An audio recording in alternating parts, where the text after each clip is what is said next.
What up, my dude? So, want to make a video about plate carriers versus chest rig, and if you want to run like a heavy plate carrier, light belt, or like a chest rig with a heavy belt. If you watch my content, I've ran both of them a bunch.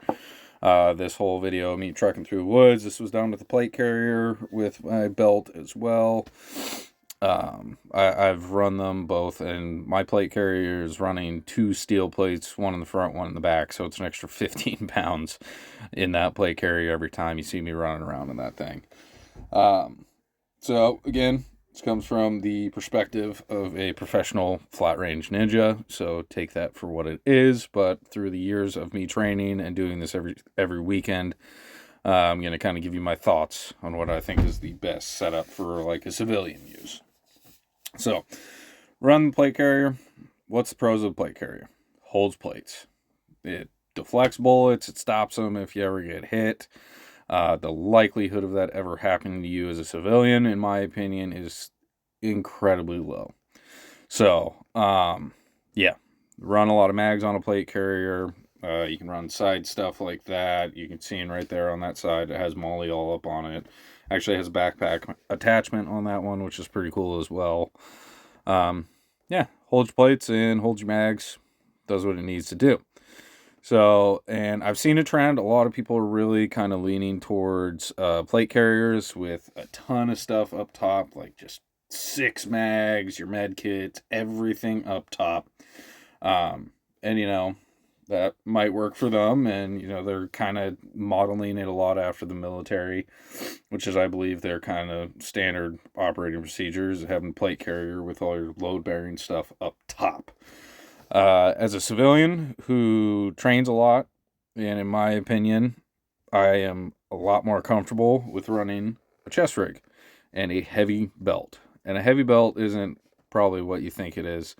What happens is I run a chest rig that is capable of holding 4 mags up top, a tourniquet, a 20-round mag, and then like my rangefinder and some other miscellaneous stuff in the bottom pouch. So it still holds a really good amount of stuff. And you can also rock a backpack on your back for extra mags, medical, whatever you need.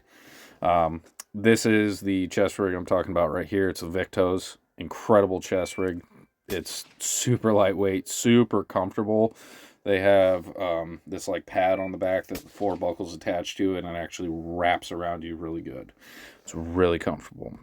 Absolutely love running that thing. So I like keeping it light up top. Hours into training in a day, or you're trekking through the woods or anything like that, having a ton of weight up top is so miserable. You're just done with it after like an hour. You just feel like your whole top body is about to fall over. Me personally, you can see on my belt here, I've got my pistol attached. I've got 2 pistol mags, 2 rifle mags on the left side. I got a med kit attached to it. I have another pouch in the back, which is pretty much a dump pouch. It has my binoculars and extra storage for anything else.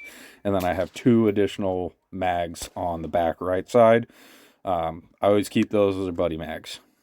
The guy with the most mags is the most popular guy always. So always have buddy mags. Somebody's out of ammo, they can rip a mag off the back of your belt. They're good to go. So that's like my heavy belt setup. And the reason I like belts a lot too is I use a 2-piece velcro system.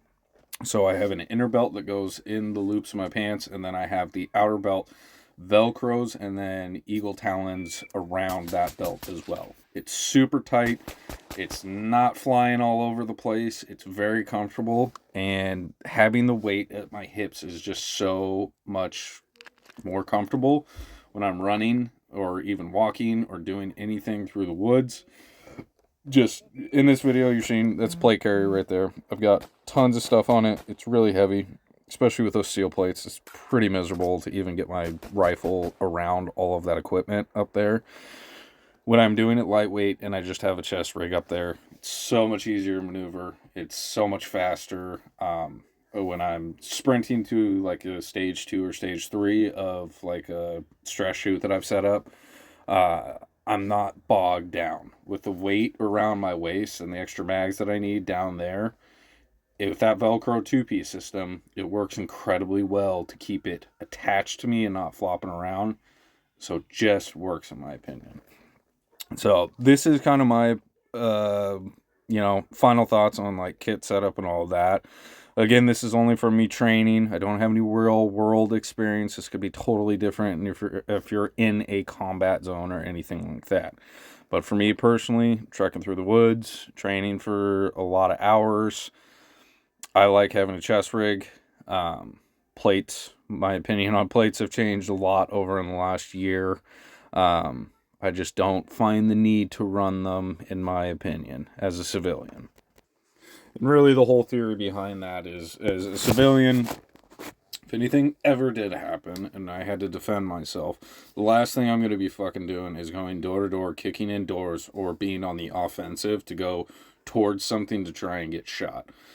If you ever have to defend yourself from a foreign or domestic, enemy, I'm going to get fortified and be on the greatest defensive that I could ever be, to where I'm not worrying about plates. I want a lot of mags on me.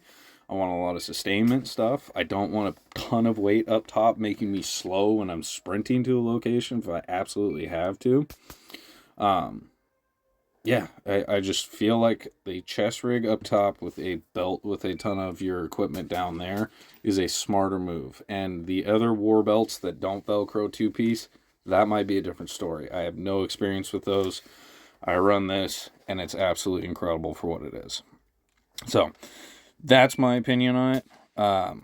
I think that a lot of my opinions on what the military runs doesn't apply to us as civilians and what we would actually encounter if we ever had to defend ourselves. And so my opinions have changed a lot on that over the last year or so. And another thing about the military stuff is the reality is, as civilians, we don't have logistics they do with medical and ammo and refueling sources and all that stuff. So people need to realistically look at it. Do all the guys that you have in your training buddies, or who would be your go-to crew if anything ever happened, do they know trauma medicine? Do they know how to treat you medically if you get hit?